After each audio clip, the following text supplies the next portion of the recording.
Assalamualaikum warahmatullahi wabarakatuh. Saya Laila Salsanadila dari Prodi HKI semester 3. Saya membuat video ini guna memenuhi tugas mata kuliah Hukum Acara Perdata yang diampu oleh Ibu Meli Dwi Junia MH.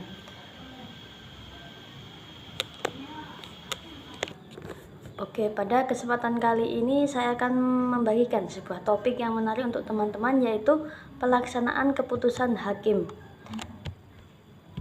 Adapun yang di situ mencakup tentang apa itu pengertian dari uang paksa atau uang som. Yang kedua ada alasan penyanderaan atau gizeling menjadi isu dalam hukum perdata. Terus yang ketiga kita akan membahas tentang bagaimana tanggapan pro dan kontra dalam lembaga sandera. Yang pertama ada itu pengertian uang paksa atau uang som. Definisi dari uang paksa tersebut adalah uang paksa merupakan sanksi yang dijatuhkan oleh hakim kepada pihak yang tidak melaksanakan putusan hakim. Hal ini berlaku jika pihak yang kalah dalam persidangan enggan memenuhi kewajibannya. Terus apa sih tujuan dari uang paksa tersebut? Tujuan dari uang paksa adalah untuk memaksa pihak yang kalah agar menjalankan putusan hakim. Sanksi ini diberikan dengan harapan bahwa pihak yang kalah akan lebih memilih untuk memenuhi kewajibannya daripada membayar denda.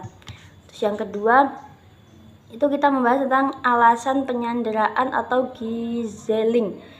Kenapa itu menjadi isu dalam hukum perdata? Karena yang ada 3 alasan. Yang pertama ada hak asasi manusia. Praktik penyanderaan dalam hukum perdata menimbulkan pertanyaan tentang hak asasi manusia. Pemahaman seseorang untuk memaksa orang lain memenuhi kewajiban dinilai bertentangan dengan prinsip kebebasan pribadi. Terus yang kedua itu alasannya efisiensi dan efektivitas. Keduanya menjadi perdebatan karena beberapa pihak menilai bahwa penyanderaan tidak selalu efektif dalam memaksa pihak untuk memenuhi kewajiban dan dapat menimbulkan dampak buruk bagi perekonomian. Terus alasan yang terakhir adalah alternatif sanksi. Terdapat alternatif sanksi lain yang dapat diterapkan untuk memaksa pihak untuk memenuhi kewajiban, seperti uang paksa, sita atau pembongkaran rekening.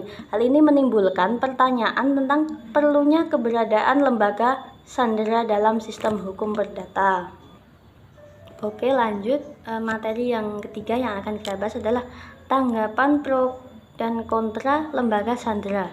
Adapun pro-nya itu atau pendukung itu, lembaga sandera dianggap efektif dalam memaksa pihak untuk memenuhi kewajibannya, terutama dalam kasus-kasus yang melibatkan harta benda atau uang. Penyanderaan dapat menjadi alat yang ampuh untuk memastikan kepatuhan terhadap putusan hakim tersebut. Dan adapun penentang atau kontranya itu, lembaga sandera dianggap melanggar hak asasi manusia dan berpotensi menimbulkan penyalahgunaan kekuasaan. Terdapat potensi penyalahgunaan lembaga ini untuk kepentingan pribadi atau kelompok tertentu, serta berpotensi menghambat akses keadilan.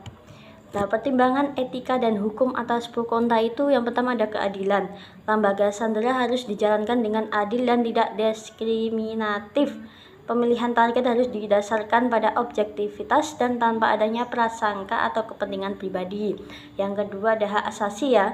Hak asasi manusia harus diutamakan. Karena penggunaan lembaga sandera harus sesuai dengan prinsip-prinsip hak asasi manusia dan tidak boleh dilakukan secara sewenang-wenang atau berlebihan. Terus yang ketiga ada kewenangan hakim. Kewenangan hakim dalam menerapkan lembaga sandera harus jelas dan terdefinisi dengan baik. Batasan dan syarat penerapan sandera diatur dengan tegas dalam hukum untuk mencegah penyalahgunaan tersebut. Terus perkembangan lembaga sandera atas pro dan kontra itu mengenai sejarah, perubahan undang-undang dan tantangan. Oke, itu materi yang sedikit bisa saya sampaikan. Maka kesimpulan dari materi yang saya sampaikan ini adalah pelaksanaan keputusan hakim harus dilakukan dengan adil dan efektif. Penerapan uang paksa dan penyanderaan merupakan alat yang dapat digunakan untuk memaksa pihak yang kalah agar menjalankan putusan hakim.